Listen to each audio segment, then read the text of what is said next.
There are words from childhood that don't sound cruel when you remember them. They weren't shouted at. They weren't meant to hurt. They were said casually, sometimes even lovingly. But years later, those same words still show up in your mind right before you speak, right before you try, right before you let yourself feel proud. And you don't always remember the moment they were said.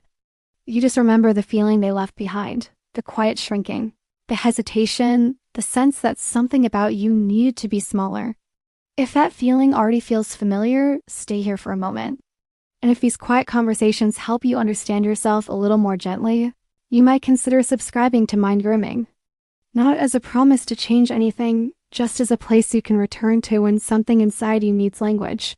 Most parents never want to damage a child's confidence.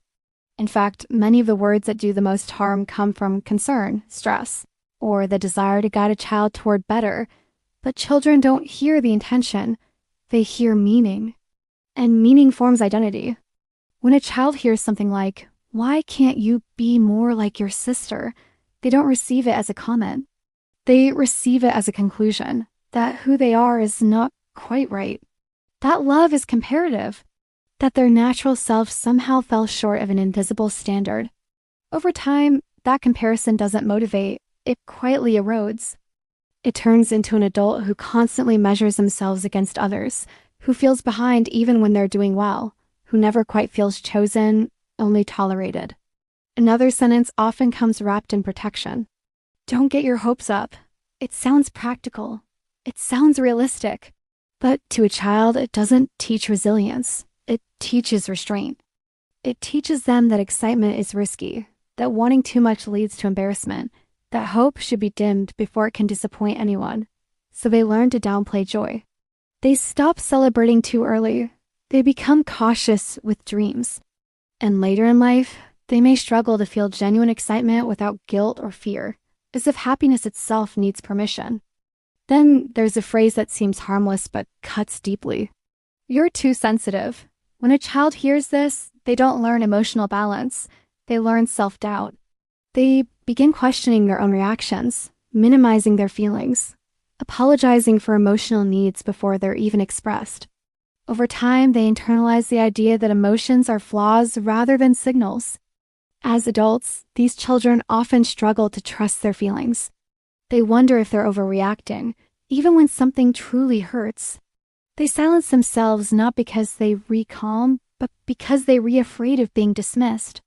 Some words erase rather than criticize. Stop crying. There's nothing to cry about. This doesn't teach emotional strength. It teaches emotional disappearance. The child doesn't learn how to process sadness. They learn how to hide it. They learn that comfort is conditional, that vulnerability is inconvenient. Later in life, this can become emotional numbness or delayed emotional reactions, long periods of holding everything in, followed by moments where feelings spill out unexpectedly. Not because the person lacks control, but because they were never given space to feel safe in real time. Labels are another quiet force. You're lazy. You're careless. You never try hard enough. Even when said jokingly, labels settle into identity. A child doesn't separate behavior from self. They don't think, "I struggled today." They think, "This is who I am." Over time, effort begins to feel pointless. Motivation feels fragile. And as adults, these children often struggle with procrastination rooted in shame rather than lack of ability. Trying feels risky when failure feels personal. Sometimes the words sound encouraging. You can do better. Without warmth or reassurance, this doesn't inspire. It implies insufficiency. The message becomes subtle but powerful. Who you are right now is not enough. So the child learns to chase approval through performance.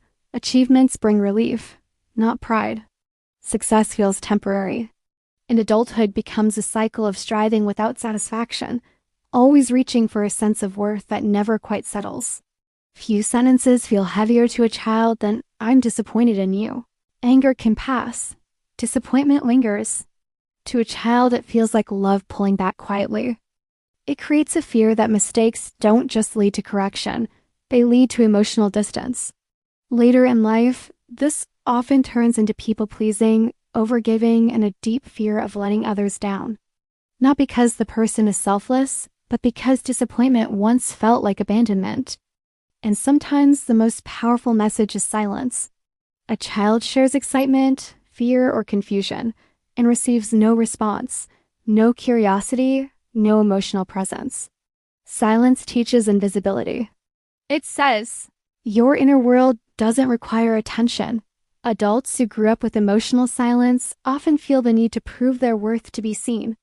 They over-explain, overachieve, overextend, all in hopes that someone will finally notice. If you recognize yourself in any of this, let's pause gently. This isn't about blaming parents.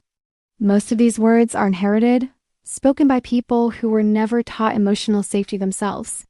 But understanding where confidence softened helps explain why self-doubt feels automatic now.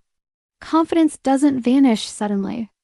It fades slowly through repetition, tone, and moments that seemed small but landed deeply.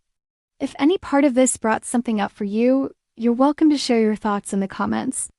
Many people read quietly and realize they're not alone.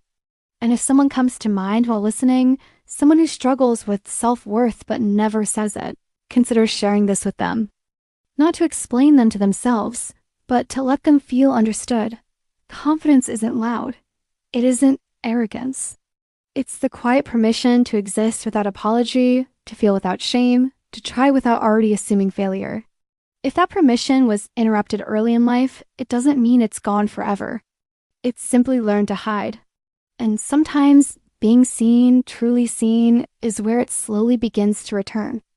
Thank you for spending this quiet moment with me. Mind Grooming will be here whenever you need it.